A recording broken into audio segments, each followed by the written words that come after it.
Bueno, estamos entonces. Como les había dicho, hoy vamos a ver la cuestión de la sucesión testamentaria, ¿sí? Nosotros habíamos visto la clase anterior, la otra parte de la cuestión de sucesiones, que era la sucesión intestada, ¿sí?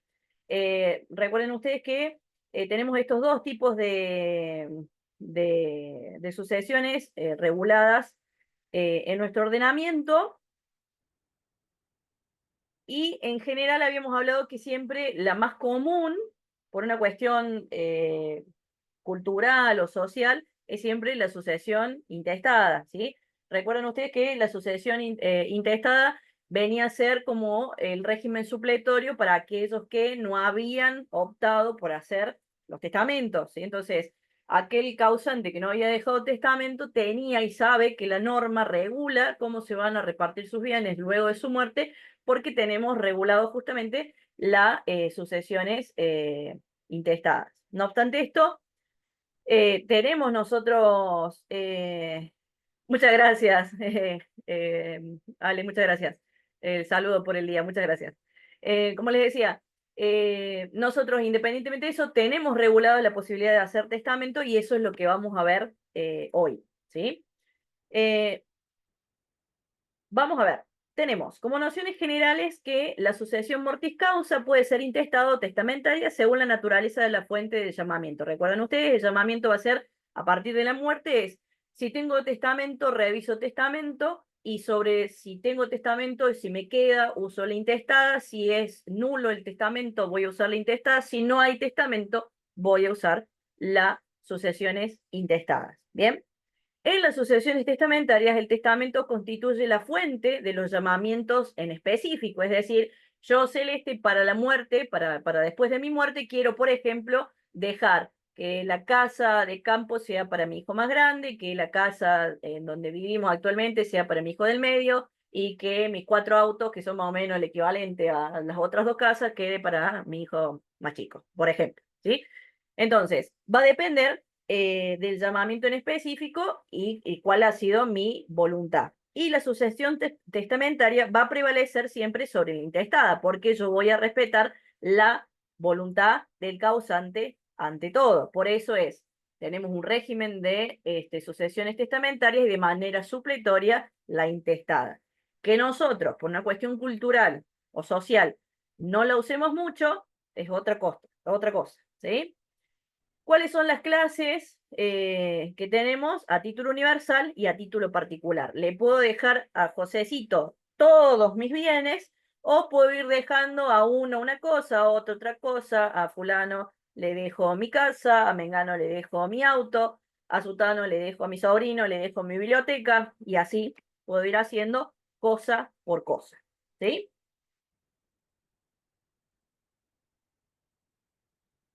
Ahora entramos directamente a la figura que nos ocupa, que es básicamente el testamento, ¿sí? El testamento es un acto que es escrito, que es formal y que es solemne, a través del cual una persona dispone de todo o de parte de sus bienes para después de su muerte, ¿sí? Es un acto escrito, formal y solemne, es decir, tengo que respetar ciertas formalidades, requisitos sine qua non que tiene la ley para que este testamento, este escrito, sea válido, ¿sí? Y yo tengo la libertad de disponer de todo o de alguna parte de mis bienes, ¿bien? El 2462 nos dice que las personas humanas pueden disponer libremente de sus bienes para después de su muerte, respetando las porciones legítimas mediante testamento otorgado con las solemnidades legales. A ver, ¿se acuerdan ustedes de qué se trataba la cuestión de las legítimas? Así rápidamente, ¿qué es lo que habíamos visto nosotros en la clase anterior?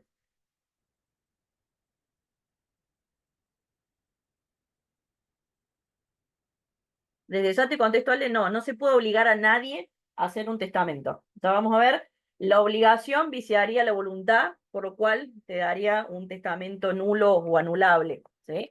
Así que no, lo hago porque es mi voluntad y porque yo quiero, ¿sí? Eh, ¿Alguno que se me anime acá a contarme más o menos de qué se trataba la cuestión de las legítimas?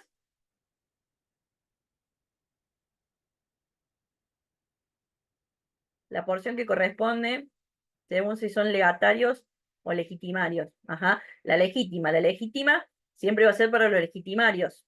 ¿Se acuerdan ustedes? Ascendiente, descendiente, cónyuge. ¿Bien?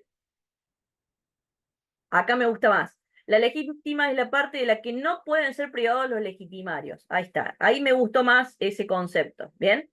Es esta porción que no se puede afectar el heredero. Ahí vamos. Esa es, ¿no es cierto?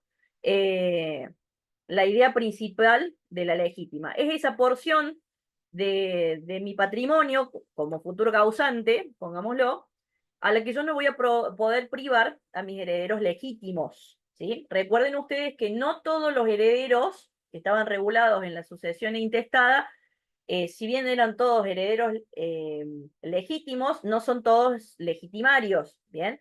Entonces, piensen ustedes, los colaterales no entran dentro de la legítima. Entonces, ojo con estas cuestiones. Entonces, siempre y cuando yo respete las porciones legítimas, tengo total libertad de testar todo y como yo quiera, ¿sí? ¿Recuerdan ustedes las porciones más o menos que teníamos nosotros o sea, las porciones que se tenían que respetar la legítima, por lo cual la porción que yo tengo disponible para testar?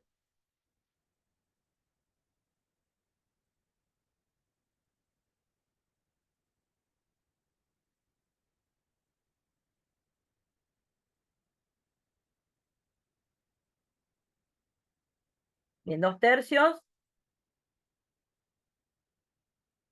Bien.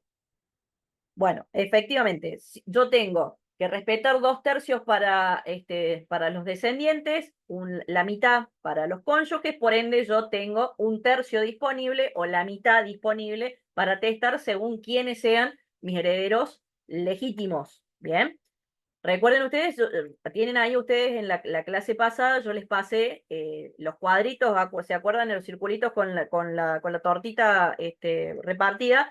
Ojo con eso, estudienlo bien, porque ven este tipo de preguntas, yo acá le estoy mezclando cosas de un tema con el otro, ven que todo esto está entrelazado, entonces hay que manejarlo bien, ¿sí? Bueno, entonces, ¿qué caracteres va a tener este testamento? Dijimos, es un acto escrito, es un acto que es unilateral, porque es a voluntad de quien está testando, es de última voluntad, va a empezar a correr de aquí, de que yo me muero, hacia adelante. Es un acto que es solemne, que es revocable, que es personalísimo, que es individual, que es autosuficiente y que formalmente, ¿qué dice acá? Indisponible, seguramente. Piensen ustedes, sobre todo por la cuestión de voluntad que me habían preguntado recién, como es solemne, mi voluntad tiene que estar presente y estar sin ningún tipo de vicio. Es un acto personalísimo, por lo cual nadie puede testar por mí. Yo no puedo hacer un poder a mi sobrino para que me redacte y me haga mi testamento, de ninguna manera. Es un acto que es completamente personal de quien está testando. Y es autosuficiente, es decir, que el testamento se tiene que bastar a sí mismo en cuanto al contenido y no tiene que haber dudas. Yo no puedo andar buscando información que me agregue al testamento porque no sería posible. Si hay una cláusula que genera duda, esa cláusula va a tener que darse por nula, ¿sí? Porque yo no puedo recurrir a otras cuestiones o a otros documentos para venir a suplir lo que no puse en mi testamento, ¿sí? Esos son los caracteres principales que tiene que tener el testamento.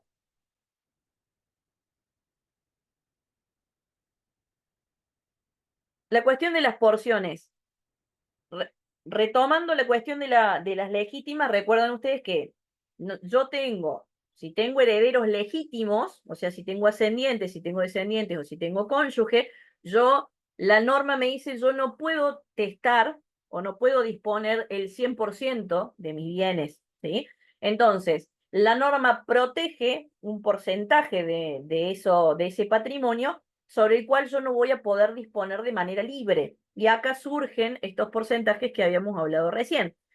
La parte legítima de los descendientes son 2/3 del total del patrimonio, lo que me deja a mí disponible 1/3 para testar a quien yo quiera, que no sean mis hijos. Se lo puedo dejar a mi primo, al perro, a la organización, a quien yo quiera, ¿sí? Si yo tengo solamente descendientes, por ejemplo, perdón, solamente ascendientes o cónyuges, yo podría testar la mitad de mi patrimonio. A mi esposo le dejo la mitad y la otra mitad se la puedo dejar al club de lectura que yo me juntaba todos los jueves, ¿sí? Eso es básicamente lo que nosotros tenemos que tener en cuenta en cuanto a los porcentajes, ¿bien?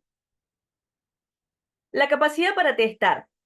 La capacidad para testar va a ser esta aptitud que se encuentra unida al ejercicio de este derecho, por lo cual no voy a poder testar por medio de representante que supla algún tipo de incapacidad, lo que veníamos hablando recién. Esta capacidad es necesaria que esté al momento de otorgar el testamento, independientemente de que se carezca de ella al tiempo de la muerte. Es decir, yo testé cuando tenía, no sé, 40 y me muero a los 50 con un Alzheimer galopante, ¿sí? Que yo ya no sé ni quién soy, ni a dónde estoy, ni quién era mi familia. En ese supuesto caso, tal cual te lo indica la norma, si yo era capaz al momento de haber dado mi testamento, va a ser un testamento válido, independientemente que al momento de morirme yo no tenía la capacidad, ¿sí? Entonces, la capacidad para testar es al momento de celebrar el acto. ¿Cuáles son los supuestos de incapacidad? La edad para testar y las personas privadas de la razón al momento de testar o el testamento otorgado declarado incapaz en intervalo lúcido. ¿Sí? Entonces yo tengo una declaración de incapacidad y tengo un intervalo lúcido. Acá yo lo que voy a tener que demostrar es básicamente la existencia de mi intervalo lúcido para poder haber hecho el testamento. ¿Bien? Entonces, mientras que yo cumpla con los requisitos y tenga la edad suficiente y no esté privado de la capacidad y del entendimiento, vamos a tener un testamento válido. ¿Sí?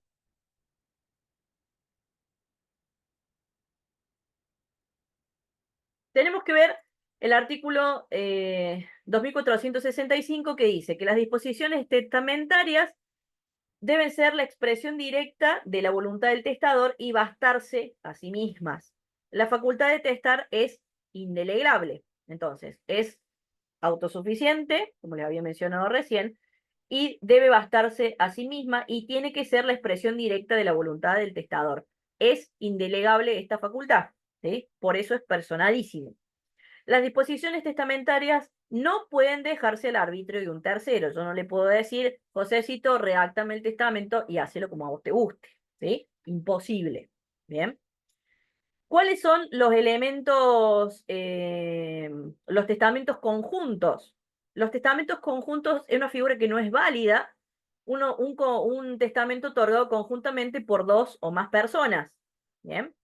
Es decir, imagínense ustedes que, no sé, dos hermanas que no tenían hijos y que a lo mejor tienen intenciones de testar, van juntas a la escribanía para hacer las dos un solo testamento. No se puede. ¿Sí? No sería posible. Salvo cuando son distintos actos.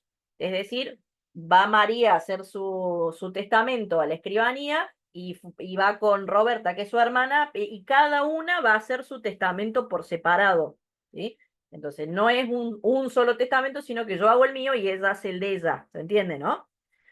¿Y cuáles son las modalidades de los testamentos que podrían ser conjuntos cuando los testadores disponen recíprocamente el uno a favor del otro?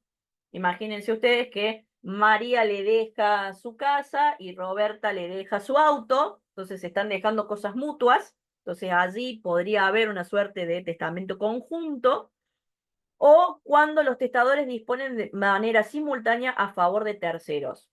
Imagínense ustedes los dos padres que dejan testamento y le dejan delegado algún inmueble a uno de sus hijos o no tienen hijos y se lo quiere dejar un sobrino, se lo dejan a esta persona. Entonces son las dos personas que le dejan a uno solo un bien para testar. ¿Sí? Bueno,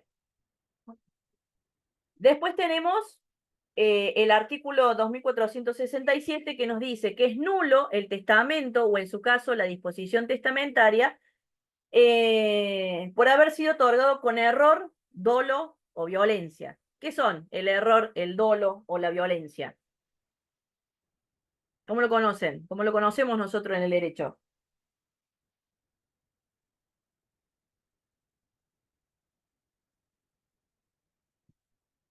Claro, son los vicios de la voluntad. Entonces, claramente, si yo tengo un acto que es solemne, que es voluntario, que es personalísimo, claramente yo no puedo tener mi voluntad viciada, ¿bien? Entonces, acá tengo la nulidad del testamento. Te dice que el testamento debe surgir de la expresión de la voluntad del testador, dada con discernimiento, intención y libertad. Estas tres palabras, ¿a qué concepto les suena a ustedes? Allá por privado uno. ¿Qué acto teníamos que hacer nosotros con discernimiento, con intención y con libertad?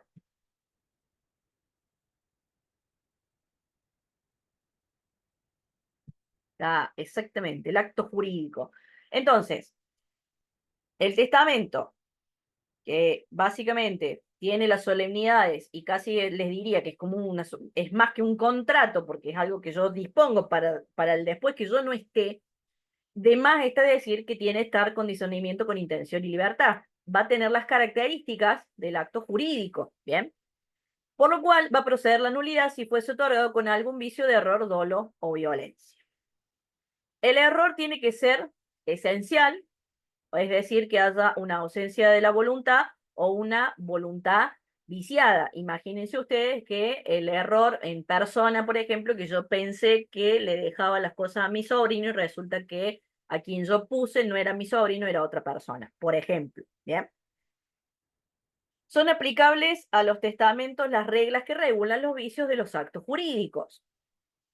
La violencia psíquica debe ser interpretada en sentido amplio, es decir, hay como gran cantidad de, o sea, hay apertura en la cuestión probatoria para demostrar una violencia psíquica, ¿sí? Violencia psíquica, amenazas, por ejemplo, ¿bien?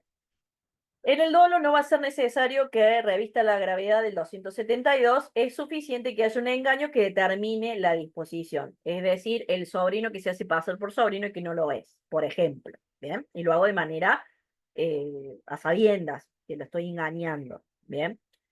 ¿Qué les recomiendo acá? Que le den un repasito breve a lo que era el error, el dolo y la violencia de allá de privado uno. Retomen los conceptos básicos para que puedan ustedes manejar un poquito mejor la cuestión de cuándo incurro en error, cuándo incurro en dolo y cuándo incurro en violencia. ¿Sí? ¿Venimos bien hasta acá?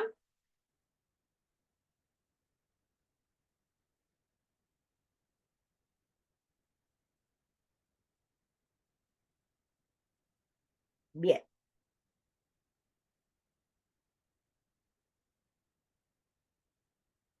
Testamentaria es tal vez un poquito más fácil, ¿no es cierto?, que la intestada, porque tiene como un poco menos de conceptos, tal vez, por ahí puede ser, ¿no? Bueno, tenemos la inhabilidad para suceder por testamento.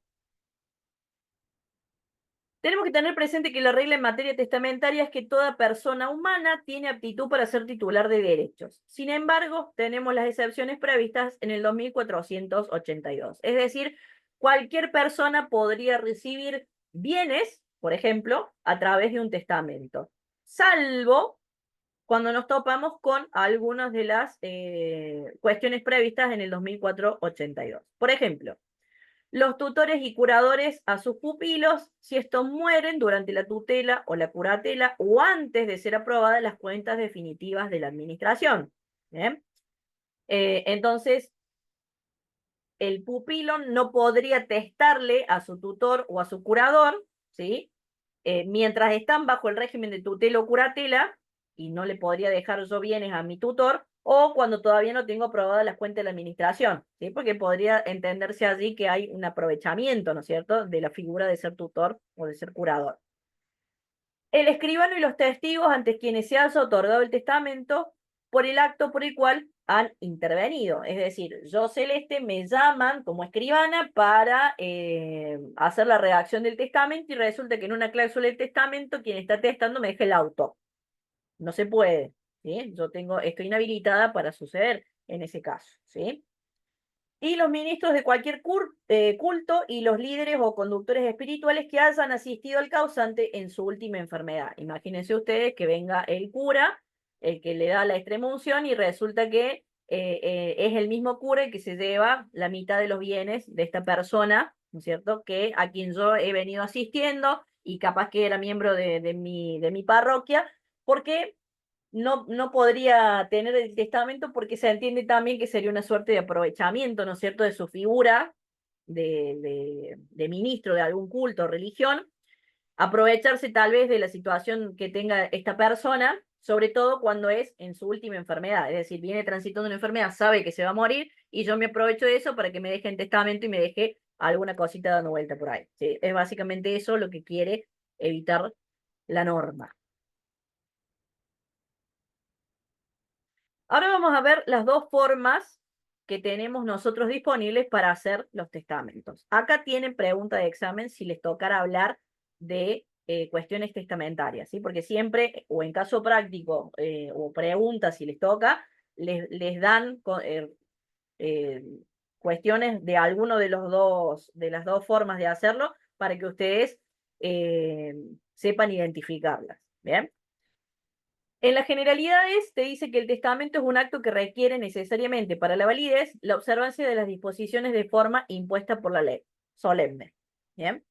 Las formalidades exigidas a solemnitatem no impiden que se admita que el testador elija entre las distintas formas de testar. Yo puedo hacerlo de manera hológrafa o lo puedo hacer por escritura pública. Ahora, si lo hago por escritura pública, con todos los requisitos; si lo hago de manera hológrafa, con todos los requisitos.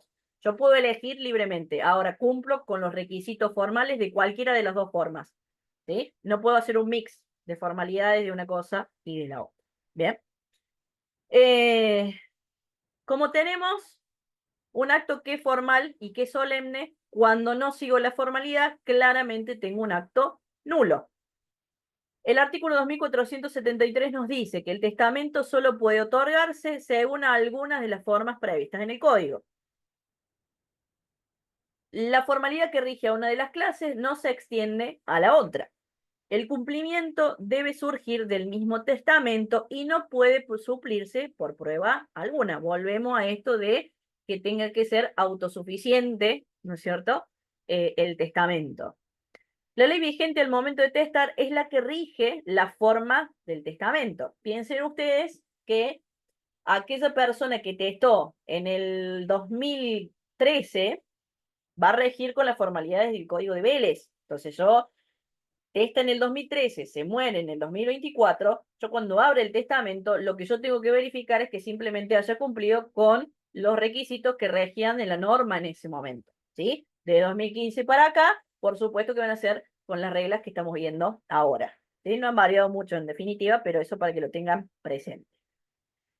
En cuanto a los testamentos que pueden haber sido otorgados en el extranjero, va a ser válido si se respetan las formas exigidas por la ley del lugar en la que fue otorgado, la ley del domicilio, la residencia habitual, la ley de la nacionalidad del testador al momento de testar, y por las formas de la ley que tengan en el lugar, ¿sí? Entonces, yo voy a tener que analizar que si es un testamento hecho en Estados Unidos, que cumpla con las formalidades de las normas de Estados Unidos, ¿sí? Para que considerar que yo tengo un testamento válido. ¿Está?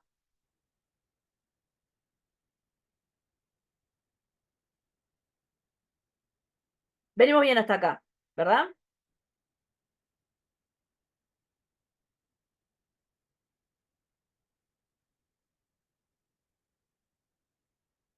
Bien. Bueno, una de las formas que tenemos nosotros para hacer es el testamento hológrafo. Bien. El testamento hológrafo, tal y cual lo indica el nombre, es el testamento escrito a mano. Bien. Es el testamento entonces que va a realizar por sí mismo el testador sin intervención ni de escribano ni de testigo, va a ser escrito en puño y letra con fecha y firma. Si yo digo con puño y letra, escrito por computadora, ¿es lo mismo? ¿Escrito por máquina de escribir? Bien. Es de puño y letra. No es mitad escrito en máquina, le pongo el título Mi Testamento y lo escribo con la compu y después lo... No. O es todo a mano o nada. ¿Sí? Necesito que tengas fecha, necesito que tengas firma. ¿Sí? Bien. ¿Cuál es la regla a este testamento? La falta de algunas de estas formalidades lo invalidan en todo su contenido, salvo que contenga elementos materiales que permitan establecer la fecha de manera cierta y va a poder ser redactado en cualquier idioma. O sea, no necesariamente tiene que ser en idioma nacional. Si soy argentino, se entiende que lo voy a hacer en idioma nacional, pero imagínense ustedes, a lo mejor algún extranjero que vive en el país, que para redactar un documento de esta importancia lo haga en su lengua materna, independientemente de que muera aquí, ¿sí? O que tenga la nacionalidad, lo que ustedes quieran, ¿sí?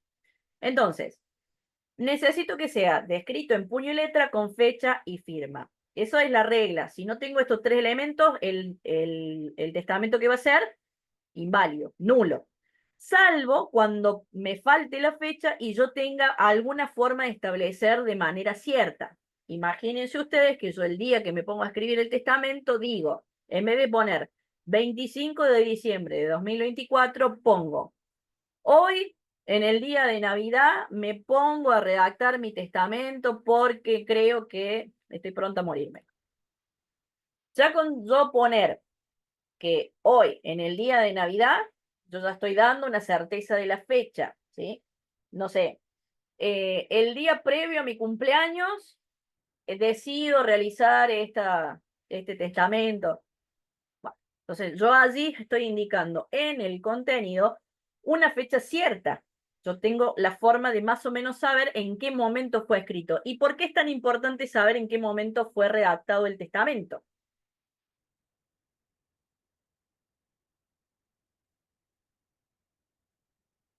¿Ustedes por qué se imaginan que es tan importante saber la fecha cierta de este documento?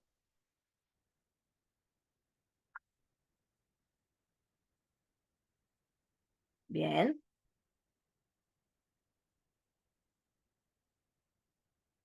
muy bien.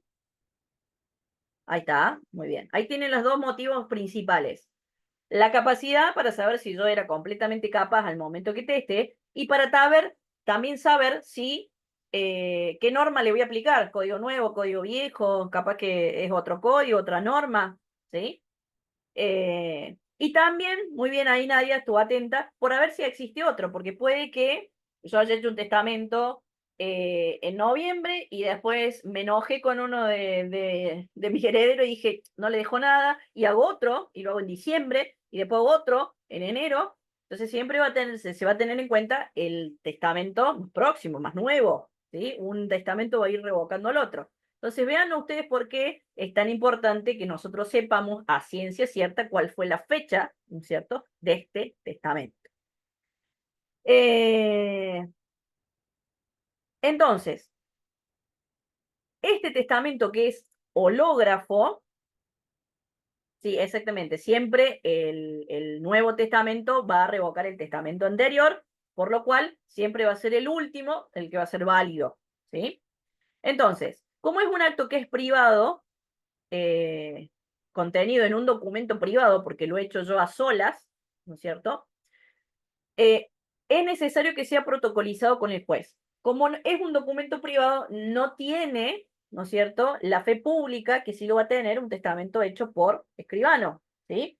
Entonces, lo que tienen que hacer es, al momento de encontrarse con el testamento de puño y letra, si no hay dudas de que es del causante, se inicia el trámite, ¿no es cierto?, de protocolización de testamento, en donde el juez simplemente va a determinar si efectivamente es de esta persona que cumpla con los requisitos, que haya sido de puño y letra, la fecha, la firma, que no haya duda, que no esté enmendado, que no tenga ningún tipo de problema. Se hace la protocolización y a partir de ese momento el testamento se transforma en un documento público, hace pruebas y da fe de sí mismo, y de allí ya no quedan dudas para luego cumplir, ¿no es cierto?, con la voluntad de ese testador. Por otro lado, tenemos el testamento por acto público, y va a ser aquel que se otorga por escritura pública ante un escribano autorizante y dos testigos hábiles cuyo nombre y domicilio van a tener que estar consignados en la escritura. ¿Cuáles son los requisitos que me va a pedir para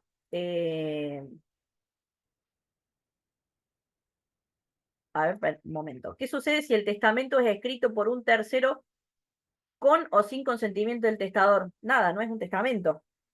Si es, imagínense ustedes que lo escribe un tercero y ante cualquier pericia que traemos un documento en donde nosotros mostramos que no es la puña y letra del testador, chau, no tenés testamento. Ahí vamos la primera. Y segundo, si es un tercero con el consentimiento del testador, venimos hablando de que es un acto personalísimo de voluntad propia y un acto jurídico personalísimo. Por lo cual, si no lo redacto yo en persona, tampoco es válido. Aunque lo haya pedido yo que Robertito me lo redacte. ¿Sí?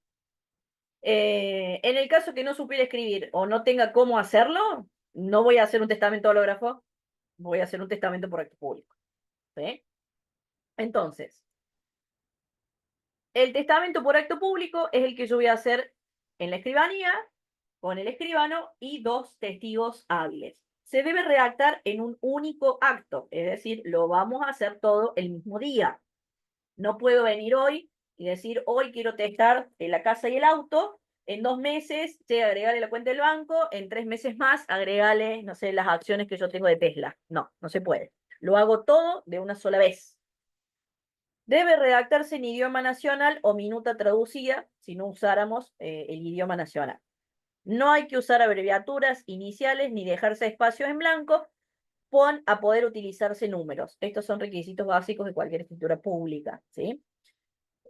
Acá tenemos, si el testador tuviese discapacidad auditiva, deben intervenir dos testigos que puedan acreditar el conocimiento y comprensión del acto por parte del testador, es decir, que le puedan transmitir y que tengamos certeza de que el testador entiende lo que se está redactando. Y la escritura debe contener lugar, fecha del otorgamiento, nombre, domicilio de los testigos, datos personales del testador, la naturaleza del acto, la constancia instrumental de la lectura que se va a realizar en ese acto y también deben constar, ¿no es cierto?, los datos de los testigos. Esas son las formalidades estándar, ¿no es cierto?, de cualquier escritura pública.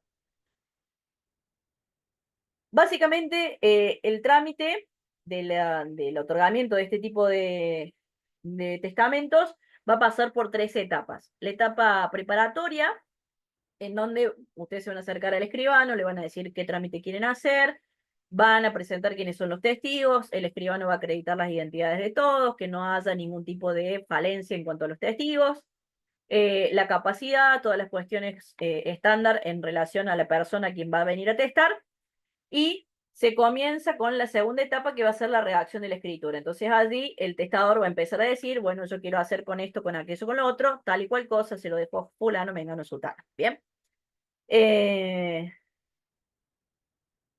Y después tenemos la fase del otorgamiento, que es básicamente, una vez que ya lo hemos terminado, se hace la lectura, y una vez que estamos de acuerdo con el contenido, se hace la firma, ¿no es cierto? Y allí ya queda el acto otorgado de manera formal con el testimonio correspondiente.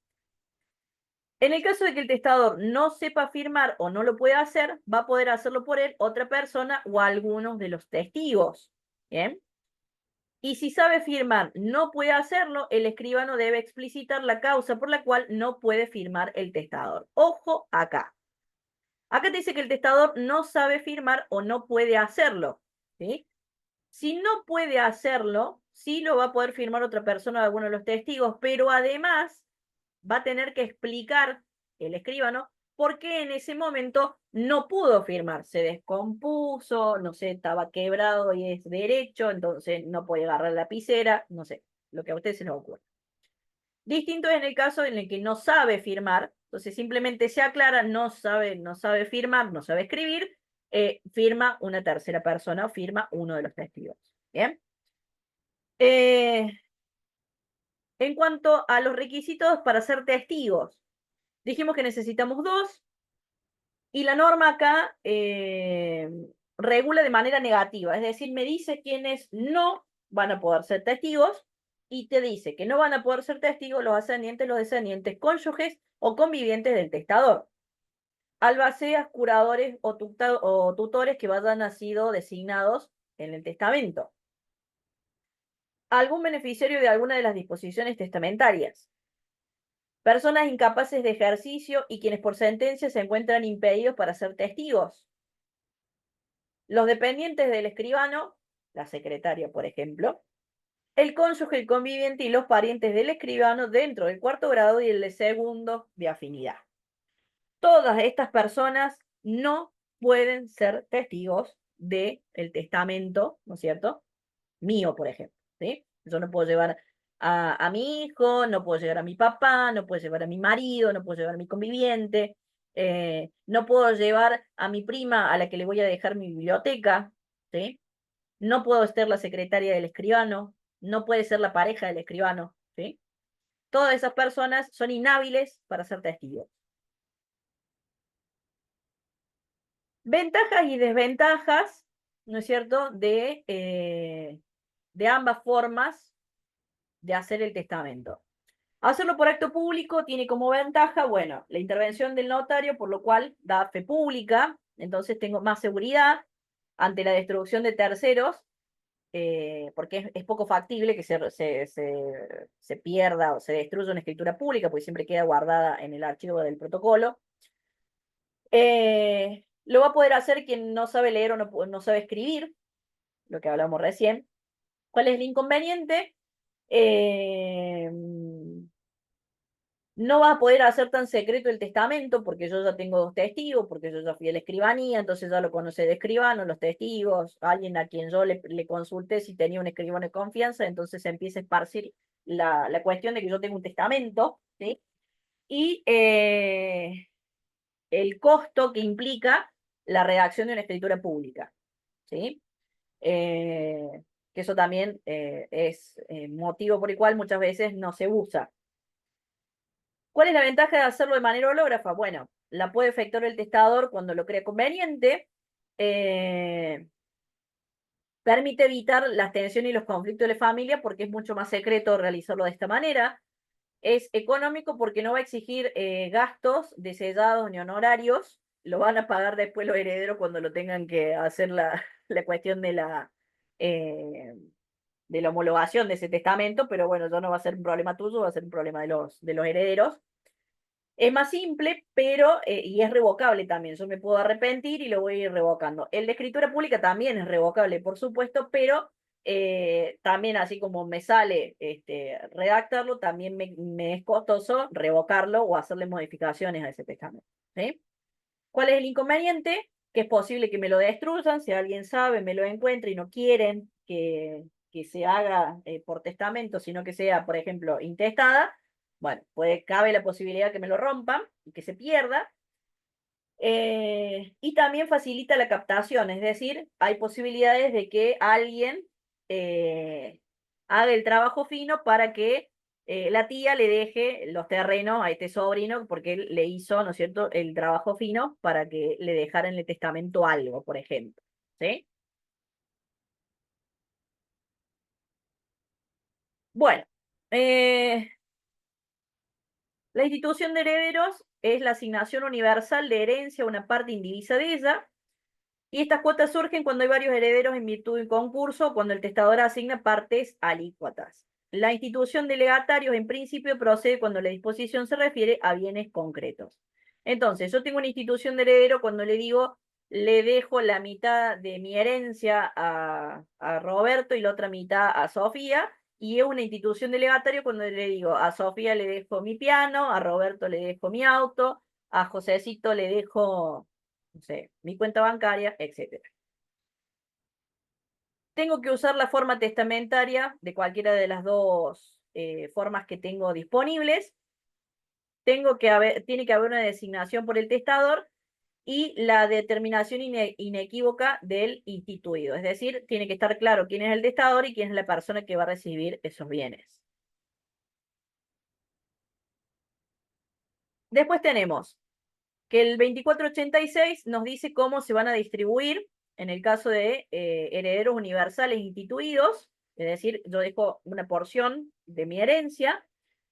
Si yo no he asignado una parte, es decir, no dije le dejo la mitad a cada uno, sino dije le dejo todo a José y a Roberto, bueno, ahí se entiende que van en partes iguales.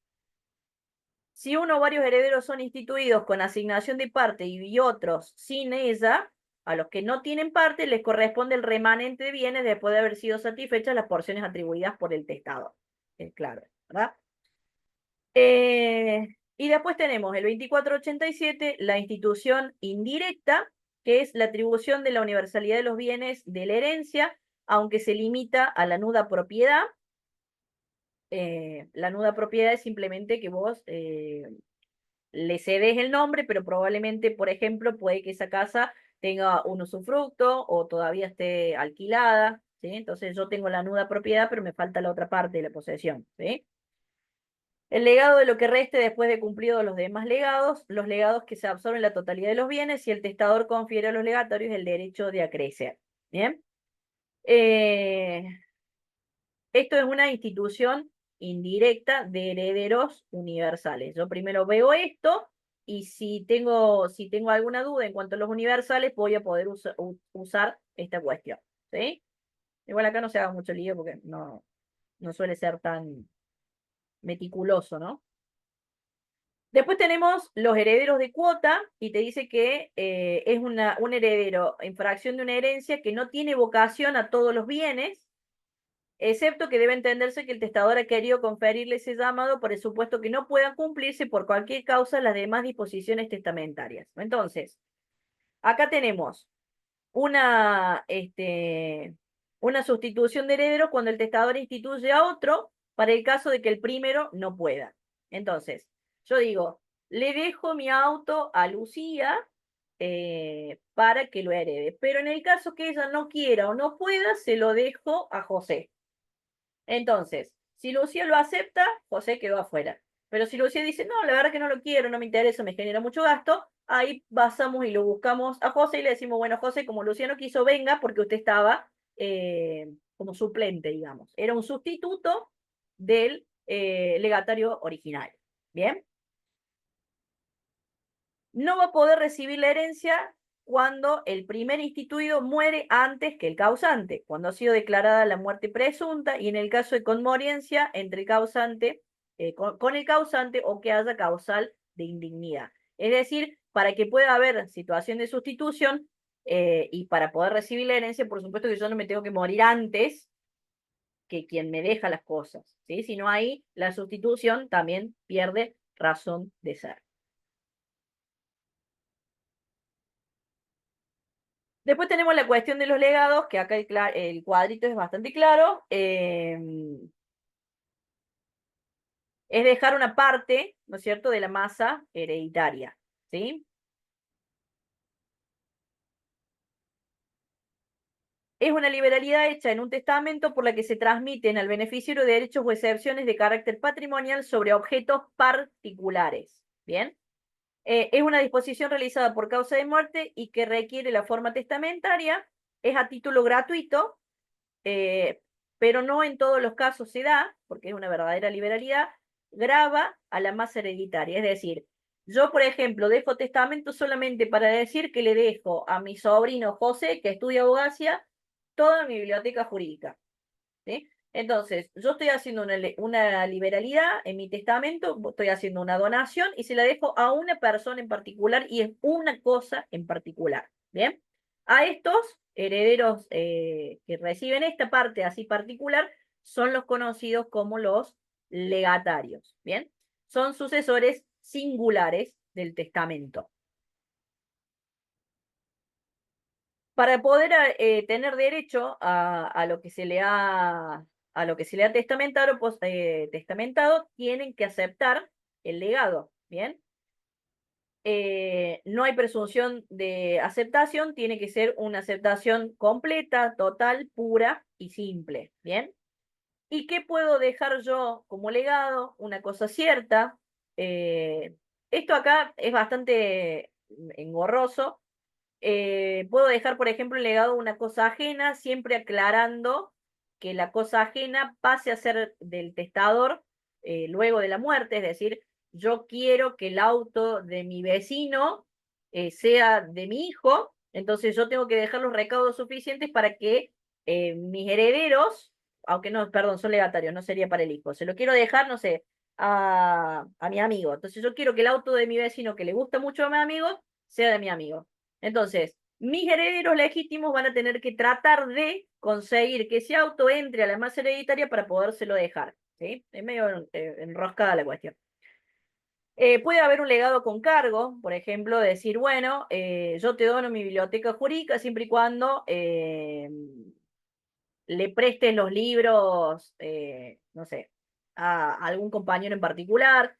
Eh, Puede ser un legado de una cosa fungible, es decir, algo que se puede intercambiar por otra, es decir, yo te dejo, no sé, mi heladera y yo no pongo marca ni modelo, entonces puede ser ese heladero, puede ser cualquier otra, ¿sí? Entonces, acá tienen los distintos objetos que pueden caer como legados. Recuerden ustedes que son cuestiones individuales. Eh,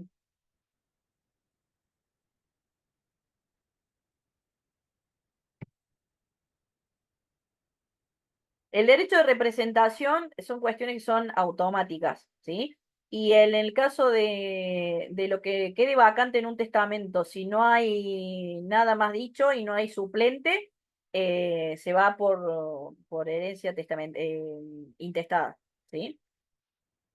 Sí podemos hablar del derecho a crecer, que es el derecho que tiene un heredero o legatario a aprovechar la porción de la herencia de otro coheredero, de otro colegatario, respectivamente, cuando esto no quieren o no pueden recibirla. Y acá también te estoy contestando una parte de esto, ¿sí? ¿Qué necesito básicamente acá? Un llamamiento plural y conjunto. O sea, tengo dos personas beneficiarias sobre una porción o una parte y tiene que haber una porción vacante y una voluntad del causante eh, de que, eh, de que habilite el derecho a crecer. Entonces yo le digo, le dejo mi mitad, la mitad de mis bienes a José y la otra mitad a Roberto, y de Roberto dice, no, yo la verdad que no los quiero, entonces viene José y dice, bueno, si vos no los querés, me los llevo yo. ¿Sí? Eso es básicamente el derecho a crecer, siempre y cuando esté disponible y el testador no haya dicho nada en contra de este derecho de acrecer. Y por último, dijimos que un testamento, cualquiera de sus disposiciones, son ineficaces cuando no producen sus efectos propios, cualquiera fuera la causa. ¿Bien? O sea, tengo un testamento que es nulo, que es revocable o que tiene alguna causal de caducidad. Entonces acá tenemos las tres clases en las cuales un testamento podría no ejercer eh, la función como tal, ¿sí? Nulidad por vicios o defectos constitutivos, no cumplí con alguno de los requisitos. Es revocable en el caso de dejar sin efecto el testamento o alguna disposición testamentaria, por ejemplo, ante un cambio de voluntad del propio testador, expresa o presunta. Imagínense ustedes que escribí en mi testamento, le voy a dejar toda mi biblioteca a Roberto que estudia abogacía, y después resulta que a los 3 años empieza a estudiar otro sobrino más y yo abajo pongo, y también le voy a dejar una parte a José, y después le dejo otra que debe decir, y después le dejo otra parte a Carlos, entonces me voy revocando a mí mismo, entonces esas disposiciones testamentarias vamos a ir siempre a la última en el tiempo, ¿bien? O puede darse que el testamento sea caduco ante la falta de alguno de los presupuestos indispensables después de que se abra la sucesión para que el testamento o determinadas disposiciones puedan producir sus efectos. Eh, Básicamente, para que sea caduco, tengo que una ineficacia sobrevenida al acto y que es independiente de la voluntad del testador. Entonces, imagínense ustedes que a lo mejor yo hice el testamento hológrafo con fecha, con firma, con todo, y lo guardé durante 50 años, no sé, se humedeció y no se puede leer. Bueno, caducó porque lamentablemente, y más allá de la voluntad del testador, ese testamento no se va a poder leer y no se va a poder aplicar, ¿bien? Y acá no fue la voluntad del testador que esto sucediera, por ejemplo, ¿sí? Bueno, ¿dudas?